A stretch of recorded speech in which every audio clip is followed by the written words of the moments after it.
नमस्कार, सुप्रभात। स्वागत है आप सभी का। मैं हूं प्रीति। आइए शुरुआत करते हैं हेडलाइंस के साथ। मानव ढाल विवाद पर रक्षा मंत्री का बयान। कहा, युद्ध जैसे क्षेत्र में फैसलों के लिए सेना स्वतंत्र, जरूरी नहीं सांसदों से सलाह।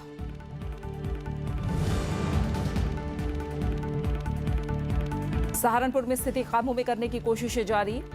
एसएमएस और मोबाइल इंटरनेट सेवाएं बंद। हिंसा काबू न कर पाने पर निलंबित किए गए कलेक्टर और एसएसपी।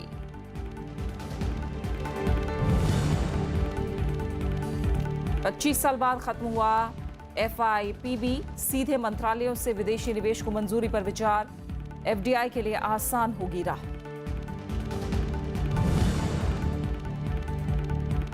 इंडोनेशिया की राजधानी जकार्ता में बम धमाके, 3 की मौत, 5 पुलिसकर्मियों समेत 10 घायल। आसपास के इलाकों में सुरक्षा कड़ी।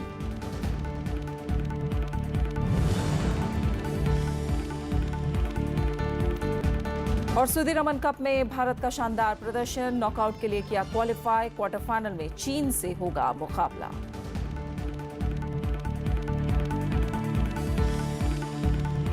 कश्मीर में पथराव के दौरान सेना द्वारा मानव ढाल के इस्तेमाल के मुद्दे पर रक्षा मंत्री अरुण जेटली ने बयान दिया है। कैबिनेट की बैठक के बाद कल उन्होंने कहा कि सैन्य चुनौतियों का हल सैन्य अफसरों को ही निकालना होगा। इसके लिए सैन्य अधिकारियों को सांसदों से सलाह लेने की कोई जरूरत नहीं है।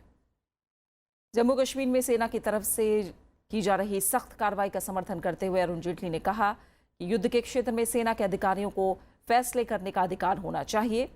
रक्षा मंत्री का बयान मेजर लेतुल गोगोई को सम्मानित किए जाने पर बहस के बाद आया है।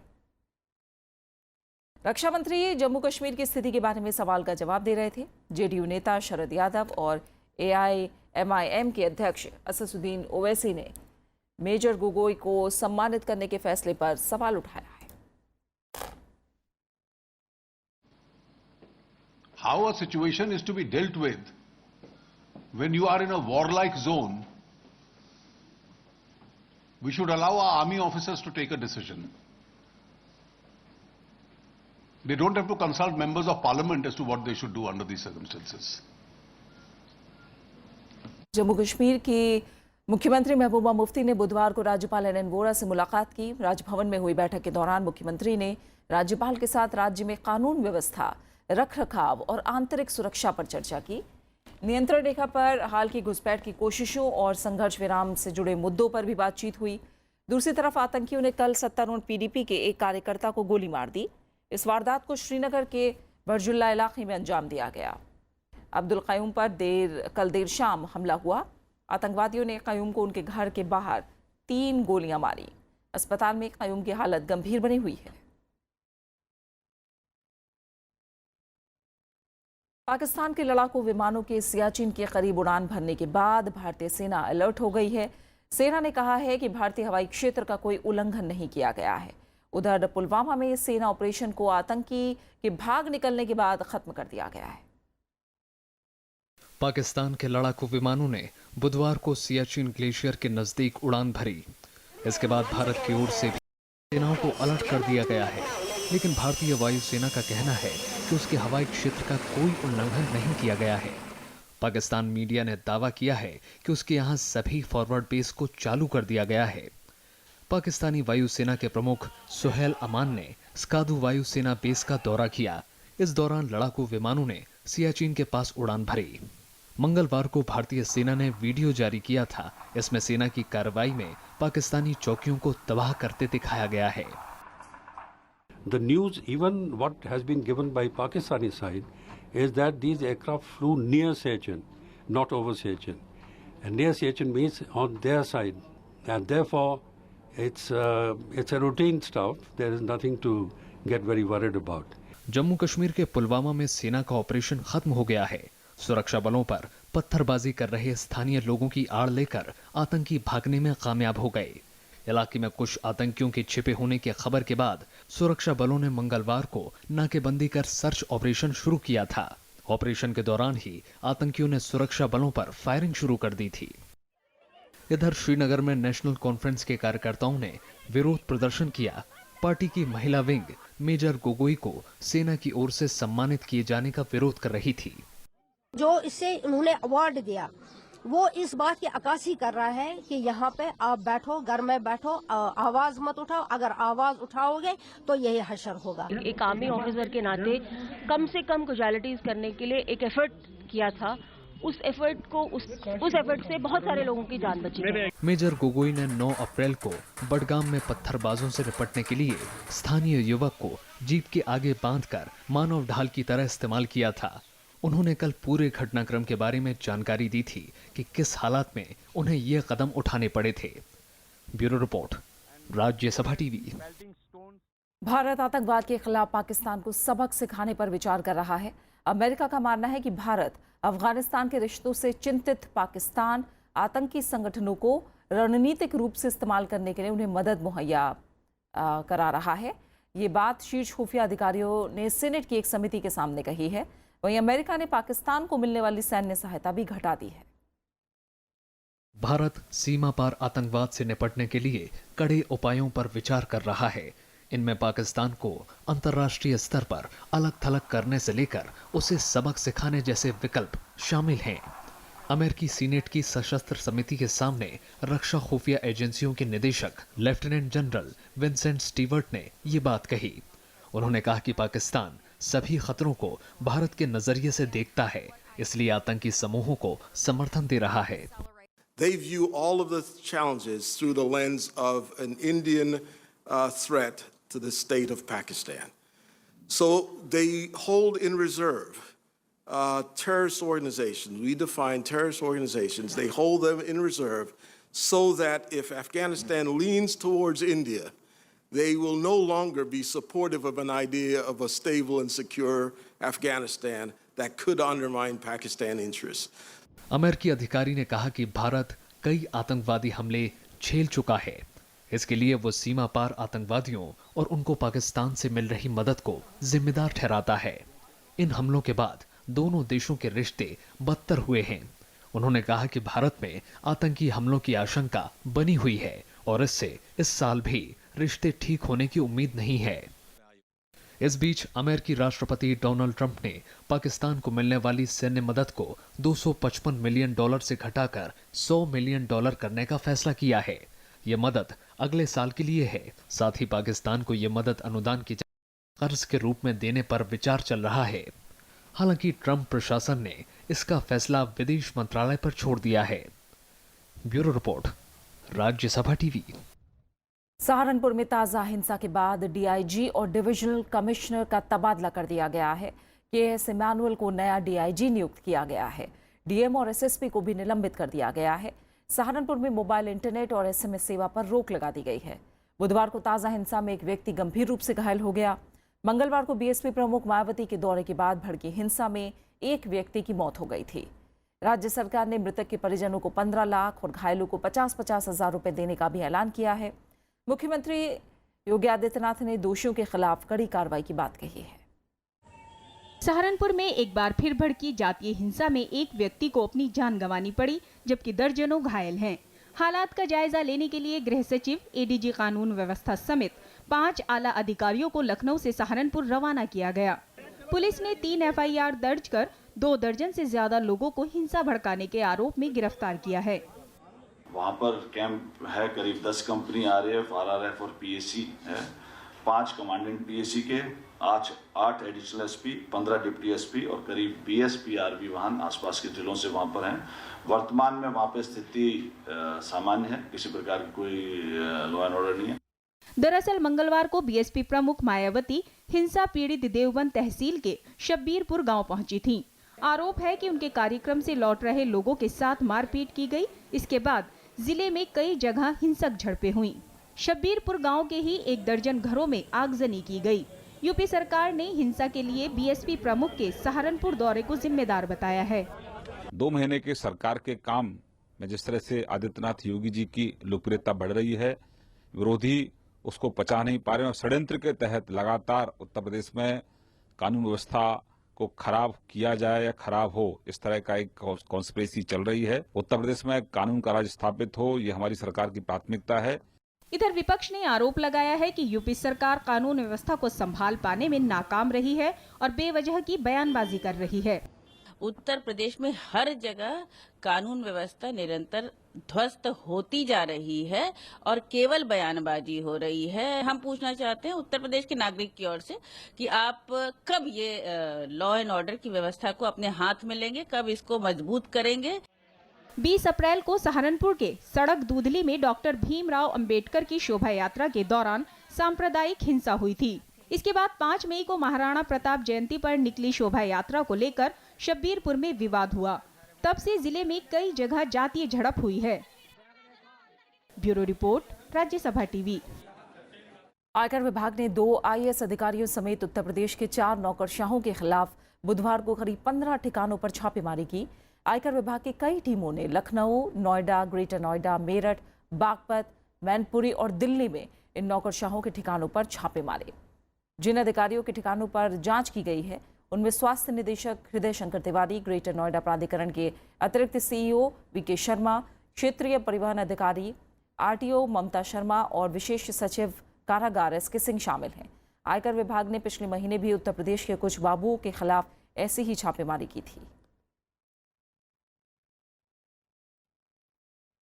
बेनामी लैंड डील मामले में आयकर विभाग ने RJD अध्यक्ष लालू प्रसाद यादव की बेटी मीसा भारती और उनके पति को समन किया है। उन्हें जून के पहले हफ्ते में पूछताछ और बयान दर्ज कराने के लिए बुलाया गया है। आयकर विभाग ने 16 मई को 1000 करोड़ की बेनामी संपत्ति मामले में 2 दर्जन ठिकानों में छापेमारी की थी। जांच में कई दस्तावेज जब्त किए गए थे। इससे पहले मंगलवार को मीसा भारती के चार्टर्ड अकाउंटेंट राजेश अग्रवाल को 22 मई को केस में गिरफ्तार किया था। केंद्रीय मंत्रिमंडल की बुधवार को हुई बैठक में विदेशी निवेश और संवर्धन बोर्ड को खत्म करने के प्रस्ताव को मंजूरी दी गई। FIPB प्रत्यक्ष विदेशी निवेश के प्रस्तावों को मंजूरी देने के लिए सर्वोच्च संस्था थी। आम बजट में वित्त मंत्री अरुण जेटली ने इसे खत्म करने की घोषणा की थी। सरकार ने सैन्य क्षेत्र में मेक इन इंडिया को लेकर नई पॉलिसी पर भी निर्णय लिया है। इसके अलावा Noida, greater Noida metro corridor project को भी मंजूर कर लिया है। इस प्रोजेक्ट में 5,503 करोड़ रुपए की लागत आएगी। केंद्रीय कैबिनेट की बैठक में गन्ने की खरीद मूल्य में भी सरकार ने इजाफा किया है। सरकार ने गन्ने की कीमत प्रति क्विंटल 25 रुपए बढ़ा दी है। 11 सेक्टर्स बचे हैं जिसमें प्रायर गवर्नमेंट अप्रूवल की आवश्यकता थी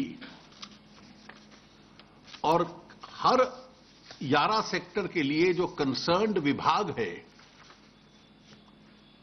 उसको उसका अधिकार दिया गया है कि उन गाइडलाइंस को वो देखते रहें। EVM मुद्दे पर आम आदमी पार्टी के नेता बुधवार को फिर चुनाव आयोग पहुंचे। उन्होंने मांग की कि आयोग EVM में छेड़छाड़ साबित करने के लिए कोई शर्त ना रखे। मुलाकात के बाद उन्होंने कहा कि अगर चुनाव आयोग इसकी मांग मानता है तब वो तय करेंगे कि EVM हैक करने की चुनौती में शामिल होंगे या नहीं।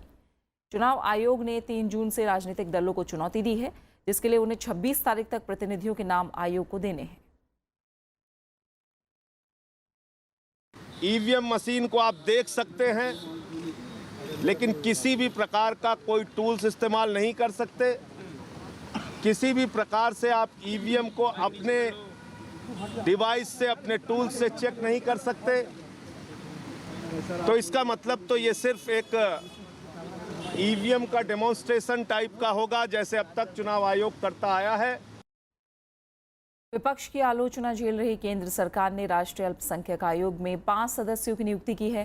केंद्रीय अल्पसंख्यक मामले के मंत्रालय के सूत्रों के मुताबिक उत्तर प्रदेश के समाजसेवी गैरुल हसन आयोग के अध्यक्ष होंगे। केरल के बीजेपी नेता जॉर्ज कुरियन, महाराष्ट्र की पूर्व मंत्री सुलेखा कुबरे, बड़ा दस्तूरजी खुर्शीद और गुजरात से जैन प्रतिनिधि सुनील सिंघी को आयोग का सदस्य बनाया गया है। ये पहली बार है जब जैन समुदाय से किसी को इसका सदस्य बनाया गया है। 2 और सदस्यों के चयन की प्रक्रिया चल रही है। राष्ट्रीय अल्पसंख्यक आयोग में अध्यक्ष समेत 7 सदस्य होते हैं। इनका काम देश के अल्पसंख्यक धार्मिक समुदायों की शिकायतों पर विचार करना है। भारतीय वायुसेना के लापता सुखोई 30 जेट विमान का अब तक कुछ पता नहीं लग पाया है। खराब मौसम के चलते सर्च ऑपरेशन पर असर पड़ रहा है। विमान भारत चीन सीमा के पास मंगलवार को लापता हो गया था। विमान में 2 पायलट सवार थे और इसने असम के तेजपुर एयरबेस से मंगलवार सुबह 10:30 बजे उड़ान भरी थी। इस विमान को आखिरी बार तेजपुर से 60 किलोमीटर उत्तर में देखा गया। विमान की तलाश में भारतीय सेना की 9 पार्टियों के अलावा वायुसेना और स्थानीय प्रशासन की 6 पार्टियां जमीन पर विमान की तलाश कर रही हैं। C-130 विमान के अलावा ALH और चेतक हेलीकॉप्टर भी तलाश में लगे हैं।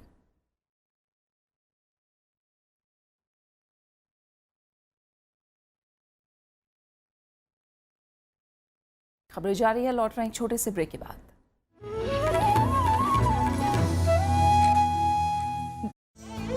नमस्कार, विरासत के इंद्रधनुषी संसार में आपका स्वागत है। I am Bhupen Hazarika.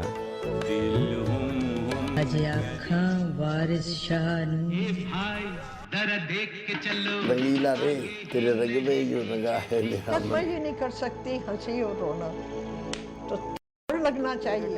सुने क्यों ना आशे कबे टकला चलो। पहली बार जब हमसे मिले तो एसपी सिंह के नाम पर ही मिले हमसे। इतना ऊंचा आदमी हमारे गांव में फिर शायद न पैदा।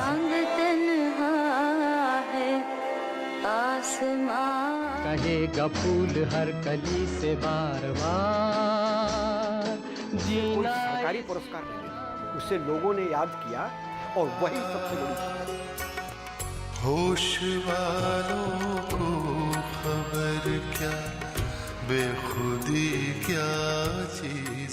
मेरे दिल में ख्याल आता है कि जिंदगी तेरी जुल्फों की नरम छाओं में गुजरने पाती तो शादाब। टूट गया पत्थर के सनम, ऐ मेरे वतन के लोगों।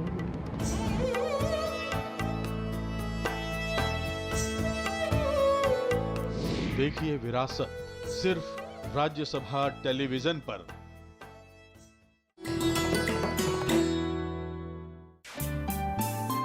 सरोजनी नायडू स्वतंत्रता सेनानी, कवयित्री और वक्ता, कांग्रेस की अध्यक्ष निर्वाचित होने वाली पहली भारतीय महिला सरोजनी ने 13 साल की उम्र में रची थी पहली कविता। आजादी के बाद वो बनी देश की पहली महिला राज्यपाल। भारत कोकिला के नाम से मशहूर सरोजनी नायडू हैं नारी शक्ति की अनूठी मिसाल।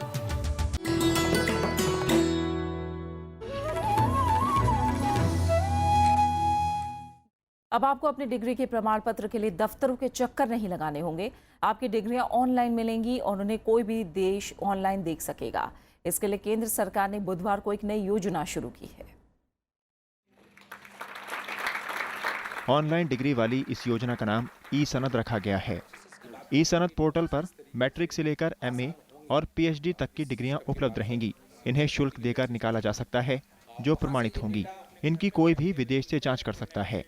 बुधवार को विदेश मंत्री, मानव संसाधन मंत्री और सूचना प्रौद्योगिकी मंत्री ने इसका उद्घाटन किया।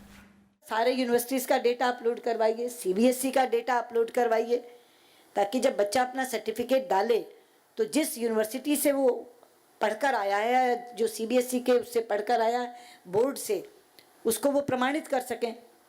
तो उनका ठीक है, अपन CBSE से तो तुरंत शुरू करते हैं। पायलट प्रोजेक्ट अपन CBSE से करेंगे, बाकी यूनिवर्सिटीज़ के लिए मैं नेशनल डिपॉजिटरी बना रहा हूँ, उसमें भी डेटा आ जाएगा। फिलहाल ई-सनद का पहला चरण शुरू हुआ है। अभी सिर्फ CBSE के प्रमाण पत्र अपलोड किए गए हैं। अगले चरण में राज्यों के बोर्डों और चरणबद्ध तरीके से सभी विश्वविद्यालयों के प्रमाण पत्र भी अपलोड किए जाएंगे।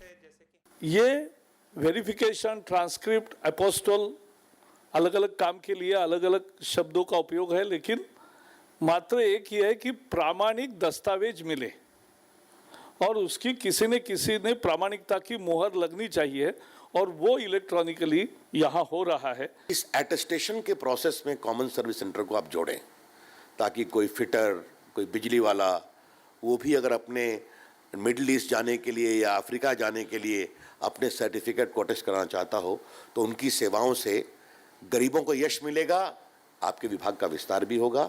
इस योजना से जुड़ने वाला तेलंगाना पहला राज्य होगा। इससे पहले विदेश मंत्रालय ने ई-मदद और ई-माइग्रेट जैसे प्रोजेक्ट भी विदेश जाने वाले या वहां रहने वालों की सेवा के लिए बनाए हैं। दुनिया के सभी विकसित देशों में इस तरह की व्यवस्था है और भारत ने भी इसकी शुरुआत करके देश को पूरी दुनिया से जोड़ दिया है और देश को देश के अन्य हिस्सों से भी पूरी तरह जोड़ दिया है। राज्यसभा टेलीविजन के लिए कैमरा पर्सन प्रशांता के साथ दिल्ली से अखिलेश सुमन। उच्च न्यायालय ने मेडिकल विषयों में प्रवेश के लिए राष्ट्रीय पात्रता परीक्षा नीट के रिजल्ट पर अंतरिम रोक लगा दी है। अदालत की मदुरई खंडपीठ ने आदेश दिया। इस संबंध में सीबीएसई को रिजल्ट ऐलान नहीं करने का निर्देश दिया गया है। याचिकाकर्ता ने याचिका में कहा है कि नीट परीक्षा में संविधान के अनुच्छेद 14 के तहत छात्रों के समानता के अधिकार का उल्लंघन किया गया है। ये परीक्षा 7 मई को हुई थी, जो अंडर ग्रेजुएट मेडिकल और डेंटल पाठ्यक्रमों में दाखिले के लिए उम्मीदवारों के चयन के लिए आयोजित की गई थी। नेपाली कांग्रेस के साथ हुए समझौते के तहत नेपाल के प्रधानमंत्री पुष्पकमल दहल प्रचंड ने बुधवार को अपने पद से इस्तीफा दे दिया। उन्होंने 9 महीने नेपाल सरकार के प्रमुख का काम संभाला। प्रचंड ने अपने इस कार्यकाल में 20 साल बाद नेपाल में स्थानीय निकायों के चुनाव संपन्न कराए और चीन के साथ OBOR के तहत समझौता भी किया। उनके बाद अब नेपाली कांग्रेस के नेता शेर बहादुर देउबा प्रधानमंत्री बनेंगे। देउबा की अगुवाई में नेपाल के स्थानीय चुनाव का दूसरा चरण पूरा होगा और अगले साल जनवरी में आम चुनाव भी होंगे। इंडोनेशिया की राजधानी जकार्ता में एक बस टर्मिनल के पास 2 बम धमाके हुए हैं। ये धमाके कांगपुंग मेलायू टर्मिनल पर हुए, जो काफी भीड़ भाड़ वाली जगह है। धमाके में 3 लोगों की मौत हो गई, जबकि 5 पुलिसकर्मी समेत 10 लोग घायल हो गए। घायलों का अस्पताल में इलाज चल रहा है। धमाका काफी बड़ा था, जिससे आसपास के लोग दहशत में हैं। इन धमाकों की जिम्मेदारी अभी तक किसी संगठन ने नहीं ली है। धमाके के बाद आसपास के इलाकों की सुरक्षा बढ़ा दी गई है। पुलिस जांच में जुटी है और जगह जगह छापेमारी कर रही है। गौरतलब है कि इंडोनेशिया में मुस्लिम आबादी सबसे ज्यादा है और यहाँ आतंकी संगठन IS सक्रिय है। IS ने जनवरी में भी जकार्ता में धमाके किए थे। वहीं 2002 में बाली में अलकायदा के धमाकों में 202 लोगों की मौत हुई थी। लीबिया के भूमध्य सागर में 500 शरणार्थियों को लेकर जा रही एक नाव पलट गई। इस दौरान 200 शरणार्थी डूब गए। 34 शरणार्थियों की डूबने से मौत हो गई। मरने वालों में ज्यादातर बच्चे शामिल हैं। नाव एक बड़ी लहर की चपेट में आ गई और एक तरफ पलट गई, जिससे ये हादसा हुआ। माइग्रेंट ऑफशोर एंड स्टेशन के मुताबिक इटली के तटरक्षक दल ने बचाव अभियान के लिए एक नाव भेजी, जबकि एक हेलीकॉप्टर और एक सैन्य विमान जीवन रक्षक नावें समुद्र में उतारने की कोशिश कर रहे हैं, जिससे शरणार्थियों तक हर संभव मदद पहुंचाई जा सके। कोस्ट गार्ड से मिली जानकारी के मुताबिक पिछले 24 घंटों में 5 बचाव अभियान चलाकर 1700 लोगों को बचाया गया है। बात मौसम की। देश के कई राज्य भीषण गर्मी की चपेट में हैं। ओडिशा के भद्रक में लू लगने से एक और व्यक्ति की मौत हो गई और इसी के साथ राज्य में गर्मी से मरने वालों का आंकड़ा अब 9 हो गया है।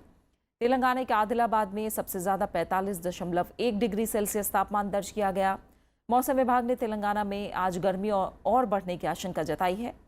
राजस्थान का कोटा 44.4 डिग्री सेल्सियस तापमान के साथ राज्य में सबसे गर्म है।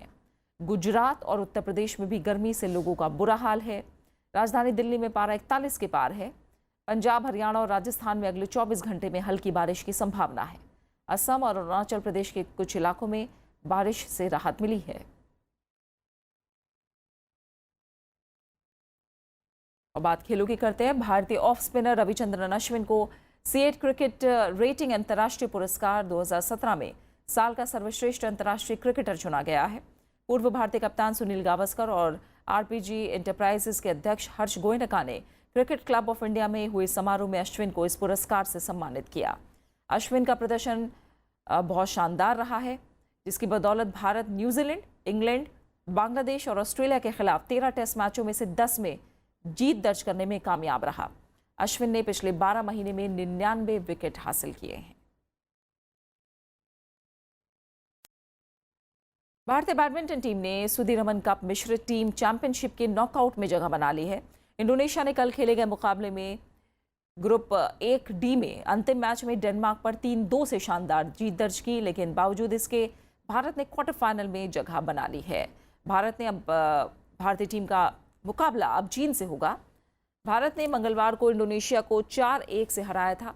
अब भारत का क्वार्टर फाइनल में मुकाबला चीन से होगा। साल 2011 के बाद ये पहला मौका है जब भारतीय टीम ने नॉकआउट में प्रवेश किया है। ओलंपिक रजत पदक विजेता PV सिंधु BWF एथलीट आयोग की सदस्य बन गई हैं। बुधवार को खिलाड़ियों की प्रतिनिधि इकाई के 4 स्थानों के लिए मतदान हुआ, जिसमें सिंधु को 129 वोट मिले हैं। सिंधु के अलावा स्कॉटलैंड की क्रिस्टी गिलमोर को भी सदस्य चुना गया है, जिन्हें 103 वोट मिले। लिथुआनिया की एकविल को 25 वोट के साथ कमीशन की तीसरी महिला सदस्य बनाया गया है। सिंधु को इस पद पर 4 साल के लिए चुना गया है। और बात खास शख्सियत की, देश की आज़ादी की लड़ाई में महत्वपूर्ण भूमिका निभाने वाले रास बिहारी बोस की आज जयंती है। वो ऐसे क्रांतिकारी नेता थे जिन्होंने अंग्रेजी हुकूमत के खिलाफ गदर और आज़ाद हिंद फौज के संगठन में अहम भूमिका अदा की। रास बिहार बोस ने न सिर्फ देश में बल्कि दूसरे देशों में भी रहकर अंग्रेजी सरकार के खिलाफ क्रांतिकारी गतिविधियों का संचालन किया और ताउम्र भारत को आज़ादी दिलाने की कोशिश करते रहे। रास बिहारी बोस सबसे पहले 1905 में बंगाल विभाजन के वक्त क्रांतिकारी गतिविधियों से जुड़े। इस दौरान उन्होंने अरविंदो घोष और जतिन बनर्जी के साथ मिलकर बंगाल विभाजन के पीछे अंग्रेजी हुकूमत की नीयत को उजागर करने का काम किया। पहले विश्व युद्ध के दौरान देश के कई नेताओं ने सशस्त्र क्रांति की योजना बनाई थी। रास बिहारी बोस की इसमें प्रमुख भूमिका थी। मशहूर फिल्म अभिनेता और नेता सुनील दत्त की आज पुण्यतिथि है। बतौर अभिनेता, निर्माता, निर्देशक सुनील दत्त ने हिंदी सिनेमा, समाज सेवा और राजनीति के क्षेत्र में अहम योगदान दिया। आइए याद करते हैं सुनील दत्त को। ऊंचा लंबा कद, दमदार आवाज और उसूलों के पक्के, बलराज दत्त यानी सुनील दत्त। 50 के दशक में रेडियो सिलोन में बतौर अनाउंसर काम करने वाले सुनील दत्त ने 1955 में रेलवे स्टेशन फिल्म से अपने सिनेमा के सफर की शुरुआत की। उनकी किस्मत का सितारा सन 1957 में आई फिल्म मदर इंडिया से चमका। मैं इसे ये फसल नहीं लेने दूंगा। हमने बैल बनकर जमीन गोड़ी है, अपने पसीने से खेत सींचे हैं, भूखे पेट रहकर ये फसल। सुनील दत्त ने छाया, गुमराह, मेरा साया, सुजाता, रेशमा और शेरा और हमराज जैसी यादगार फिल्में भी की। चलो एक बार फिर से अजनबी बन जाए हम दोनों, तुम अगर साथ देने का वादा करो, मैं यूं ही मस्त नगमे लुटाता रहूं। 1968 में किशोर कुमार के साथ आई फिल्म पड़ोसन में उनकी कॉमेडी का अंदाज भी खूब जमा। भोले भाले अनजान प्रेमी की उनकी भूमिका आज भी यादगार है। बोले यूं नहीं, फिर से सुन देख। सुनील दत्त ने समाज सेवा और राजनीतिक क्षेत्र में भी सक्रिय योगदान दिया। वो 5 बार लोकसभा सांसद रहे। 2004 से 2005 तक युवा कल्याण मंत्री भी रहे। सन 2003 में सुनील दत्त आखिरी बार मुन्ना भाई MBBS में अपने बेटे संजय दत्त के साथ रुपहले पर्दे पर दिखे। तू हमेशा माँ को जफ्फी देता रहा, आज बाप की हसरत भी पूरी कर दे। उन्हें दुनिया को अलविदा कहे 12 साल भले ही हो गए हैं, लेकिन अपनी यादगार फिल्मों के लिए वो हमेशा याद किए जाते रहेंगे। Bureau report, Rajya Sabha TV. और अब आखिर में हेडलाइंस पर एक नजर। मानव ढाल विवाद पर रक्षा मंत्री का बयान, कहा युद्ध जैसे क्षेत्र में फैसलों के लिए सेना स्वतंत्र, जरूरी नहीं सांसदों से सलाह।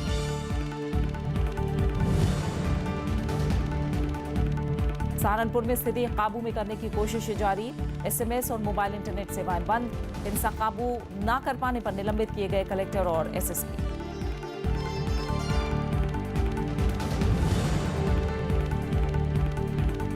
पच्चीस साल बाद खत्म हुआ FIPB, सीधे मंत्रालयों से विदेशी निवेश को मंजूरी पर विचार, FDI के लिए आसान होगी राह।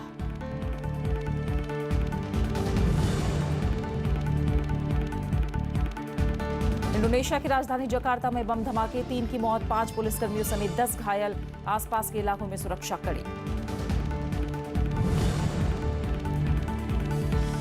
और सुधीरमन कप में भारत का शानदार प्रदर्शन, नॉकआउट के लिए किया क्वालिफाई, क्वार्टर फाइनल में चीन से होगा मुकाबला।